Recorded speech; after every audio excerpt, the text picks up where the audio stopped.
friends, welcome back to Olive Branch Homestead. My name is Isabella and I am so thankful to have you here today. I am really excited to share this vlog with you. I wanted to give you a little garden update before we get into the meat of this vlog, which is all about homemade gnocchi. So I want to show you here what I've got going on, and yeah, I'm really excited.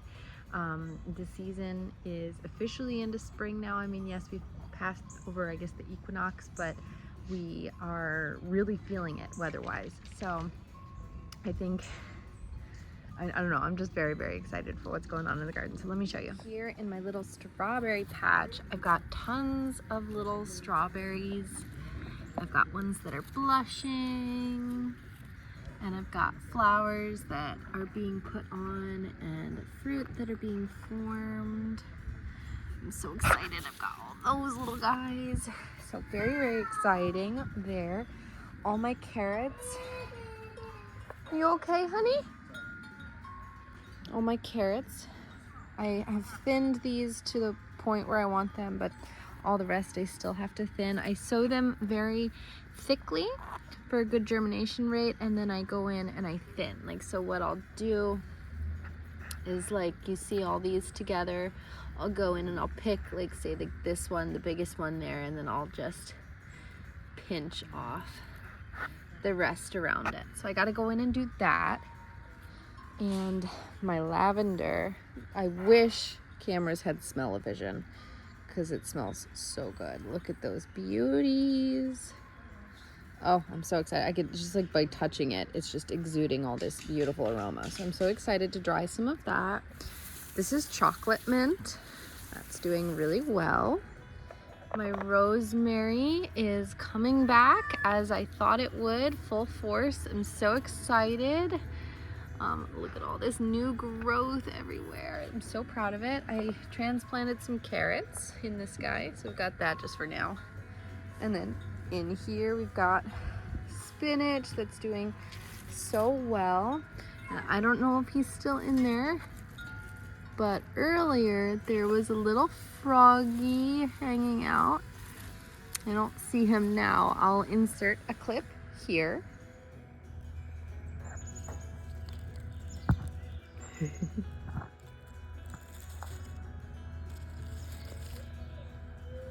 that just so cute?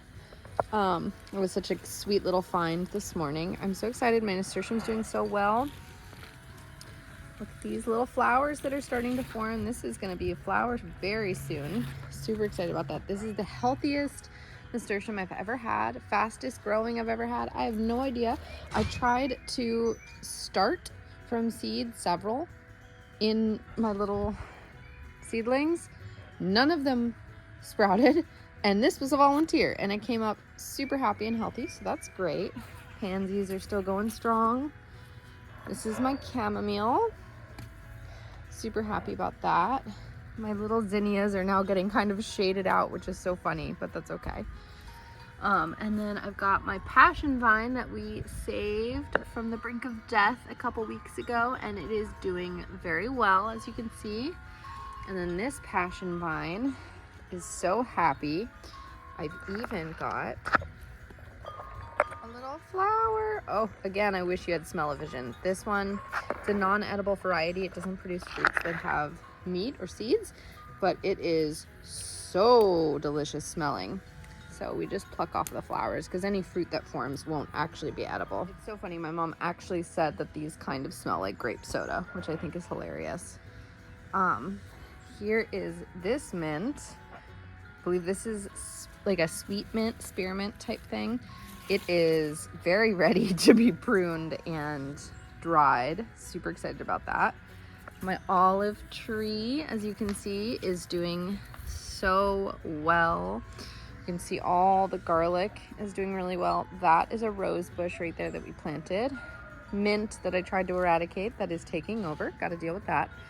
And here we live in a zone where snapdragons are perennial, so that's super exciting. We've got another one right there that is coming up with full force.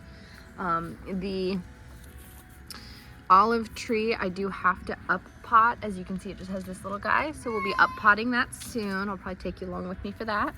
And my cilantro has an aphid infestation. So you can see right there. Let me get this to focus. I don't know if it will, because it's green on green. But those are all aphids. So I've already tried to spray it with neem. It did knock them back quite a bit, but they're still here. So what I'm gonna have to do is I'm gonna let them do their thing for a little bit longer, and if no like ladybugs or anything, which are predators. Yes, baby. Oh, okay, we'll do the bike in a minute. Okay? Yeah. Ladybugs are predators for aphids, so if no ladybugs show up soon, I'm gonna have to spray them again and really try to knock them back. But we live in a climate where it is already aphid season, and it's not even but a week into spring, so that's great. Here, it's stuck on this guy. How is it stuck? It's stuck like this. I think you knocked it over. That's okay though. All right. Ready? Go ahead, get on it.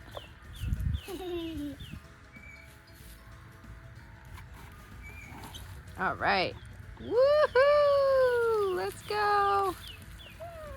Yeah. Wow.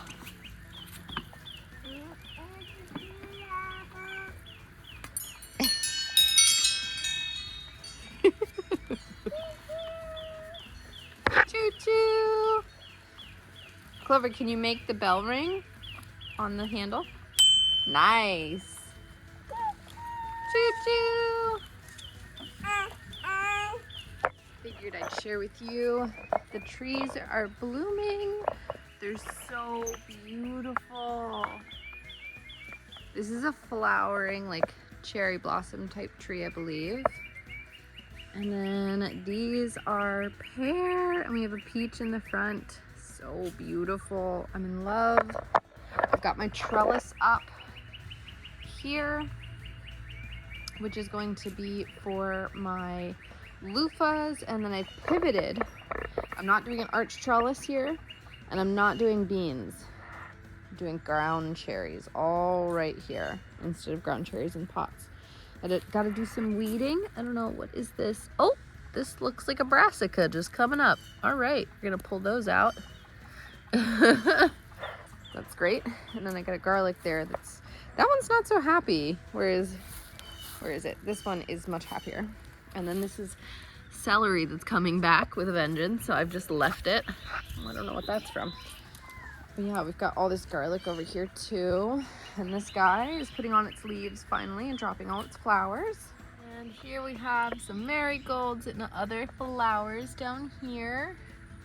Up here we've got some things. I think, what are these? These are hollyhocks, these two. These are, what do you call them? Like a hibiscus type plant.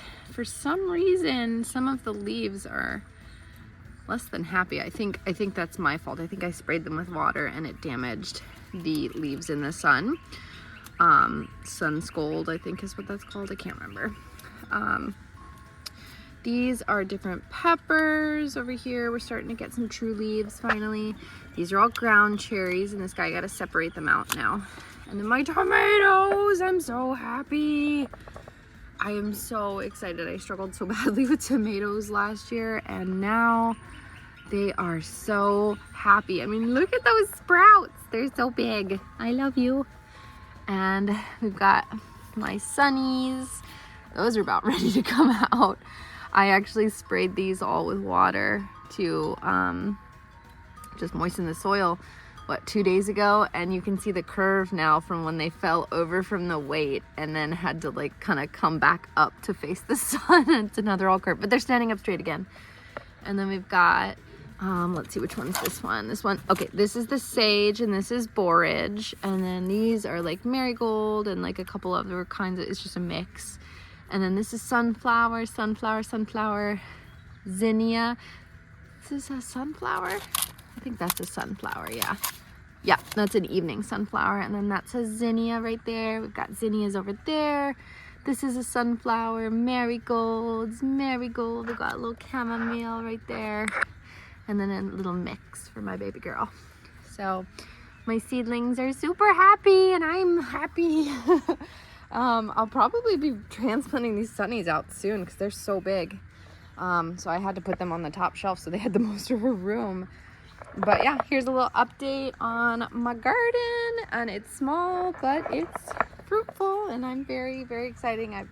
Things pretty much are flourishing right now, and I feel like a gardener, which is really great. I feel like I have an understanding of the garden, at least at a basic level, and I feel like the fruits of that labor of knowledge are really starting to pay off. So I'm really excited for this year, this garden season. I'm just obsessed with it. I find it so fun and so just soul nourishing and thrilling.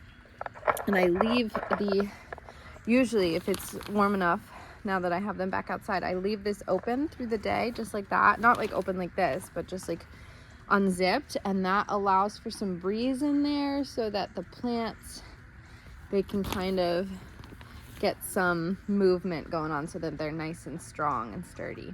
So yeah, enjoy the rest of this vlog full of homemade gnocchi.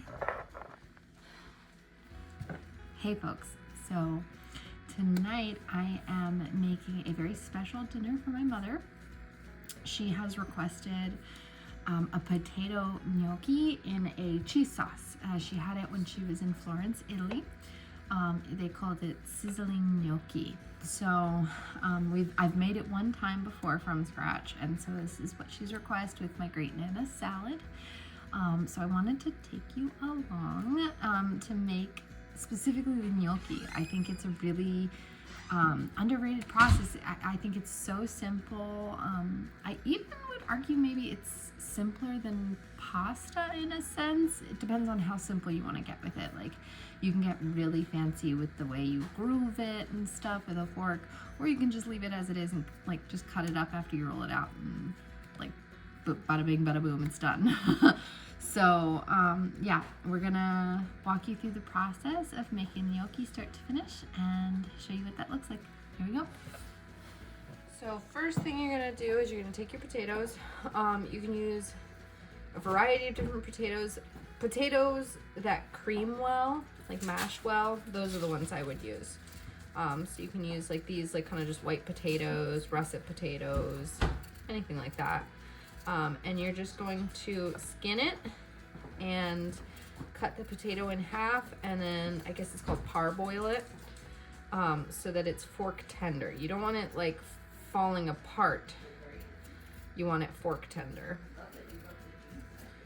So we're gonna do this, and you wanna cut out any like little eyes like that in there. And just the bulk of the imperfections, really.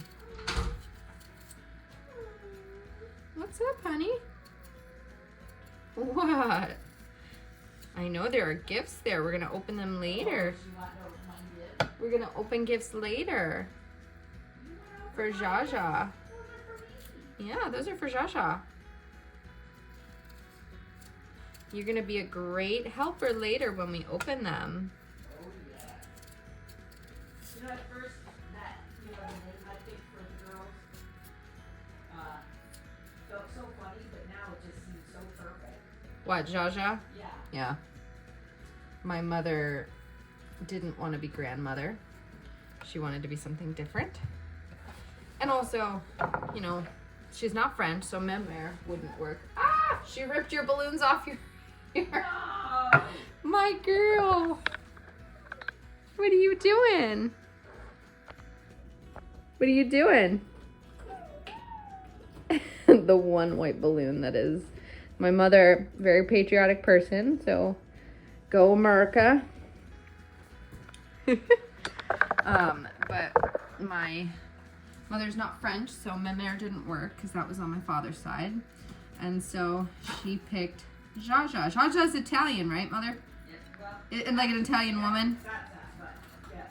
Yeah, so she picked something that was kind of an homage to Italian, but not Nana, not grandmama. That was my grandmother. So Jaja is term that she picked.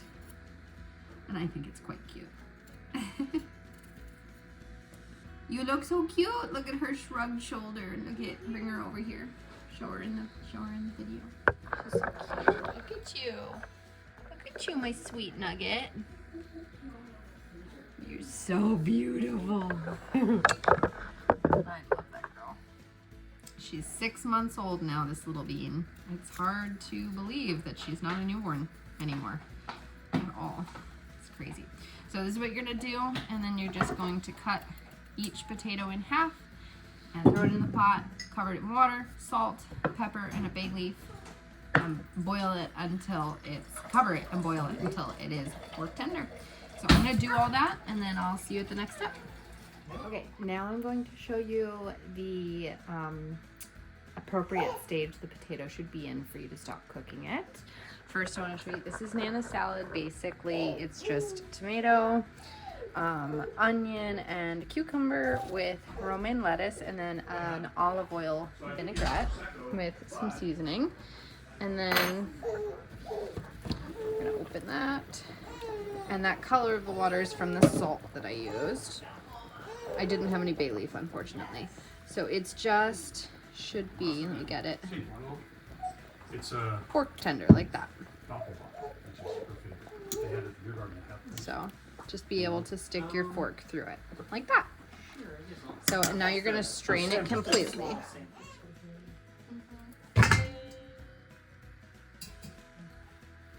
So you're just going to kind of mash it well with a fork.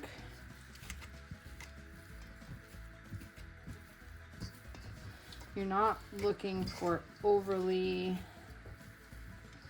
like you can rice it, but I am not going to. I'm going to use a recipe that just mashes with a fork. And less cleaning, less work. I'm all for it. So just doing this, and we also are going to knead this heavily. So we're gonna try it this way. I'm pretty sure this is how I did it last time. I might have used a colander last time, but you can use a colander. You don't have to get a ricer for this. Just takes a little elbow grease. Get it nice and just mashed up like this, and then you're going to form a well where you're going to put flour, salt, pepper, and an egg. Okay. So now it is 2 cups of flour for about 2 pounds of potato. This was roughly that. I did not weigh out the potato amount that I used, but it's pretty close. So that's fine. And then salt. Salt is flavor, don't forget that.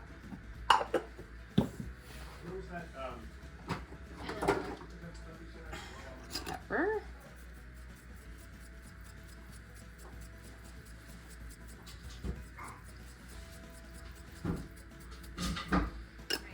And 1 beautiful egg. Like that. All right. And how beautiful does that look? So now we're going to mix this all together. And it's not the same as like pasta where you have to like kind of mix in the well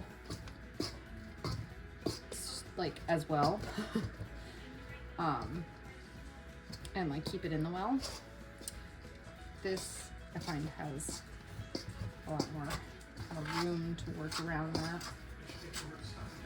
So what I'm doing is I'm just holding the fork like this and I'm pushing through from the outside in now that I've mixed a lot of it together.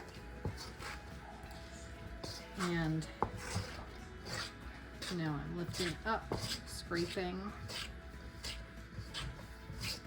And it's really nicely incorporating And what you're gonna do is you're gonna get to a point where everything's kind of scraped up and together, and then you're gonna knead.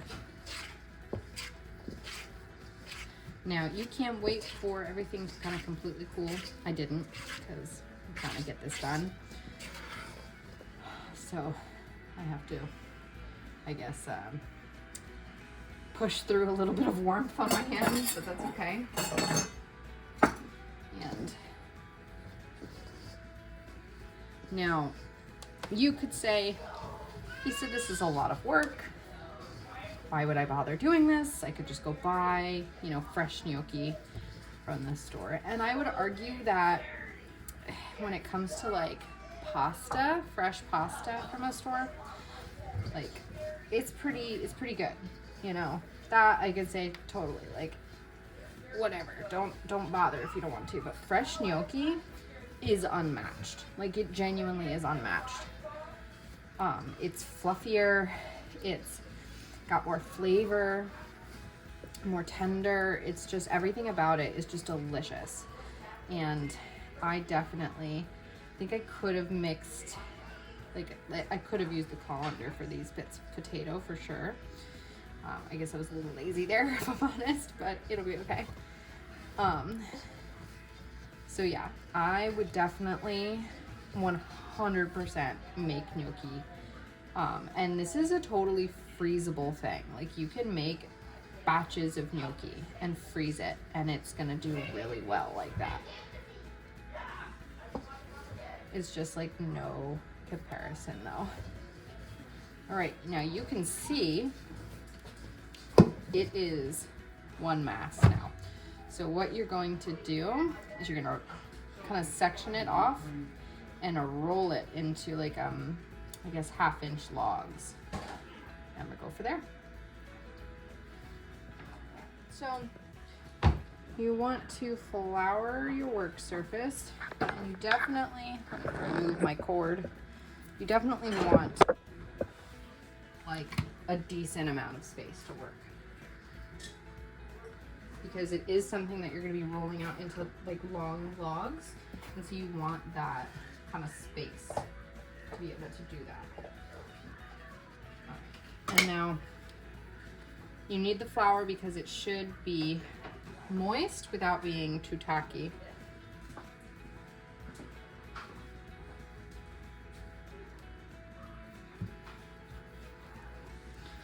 Start from the center and roll out. Now these are delicate, so you really don't want to be too aggressive with them. Don't pull, don't do anything like that. You can. So I was filming, but my camera cut off, so I lost that content. But here you have the beautiful 1/2-inch gnocchis. And what we're going to do is we're going to like claw them, like we're going to indent them with the fork, and that makes it so that they actually can hold more sauce. So we're going to take the back of the fork and we're going to just gently press. Stop it. And then you see creates little indents. What is she doing? Like that. You see? And they're very delicate, so you have to be very gentle. You don't need to do much. It's fiddly work. Who's back there? It's fiddly work, but I find that this little bit of an indent really makes a difference in being able to get sauce with your gnocchi.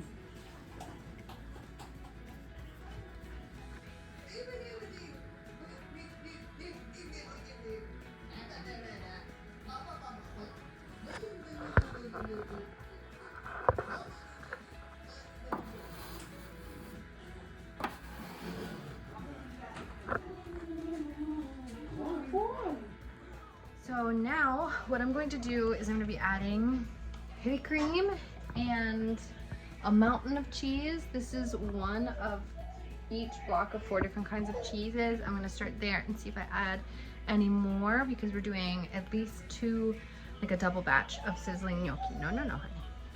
And I know you want that, but we're not going to let you have that, honey. Okay, I'm sorry, honey. And so what we do is we add the cream to the pot, and then we add, once it's heated up properly, we add all the cheese, melt it, and then we'll add the gnocchi to the water and cook that through. Oh, come here. Are we upset? Are we upset because we couldn't have mommy's beer? Yeah. And we give extra kisses.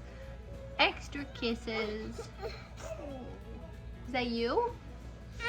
Oh, I'm so sorry.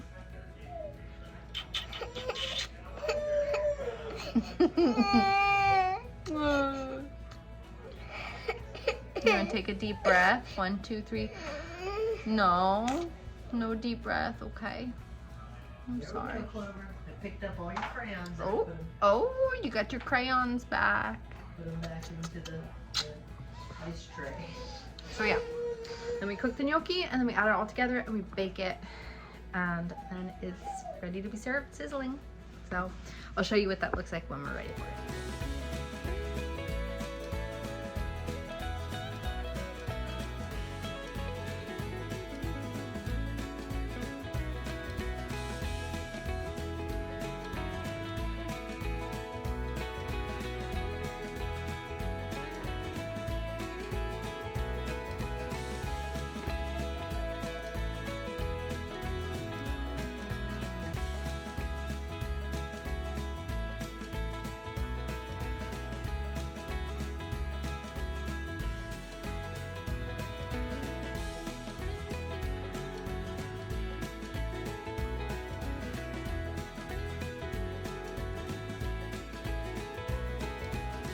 Amazing.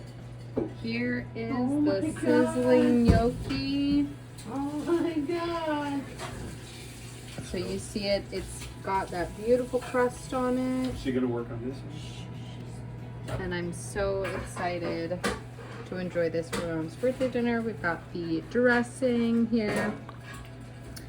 For Nana salad, it's just red wine vinegar, olive oil, and some seasoning. Look at that beauty.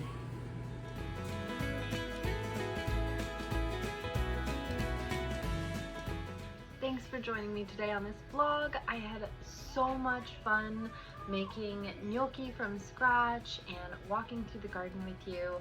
I am so excited for the season. I am so excited to share this recipe with you. It is so simple to make, deceptively simple. Anyone can do it. It's just potatoes, flours, and egg and some seasoning. It's so simple. It just takes a little bit of time.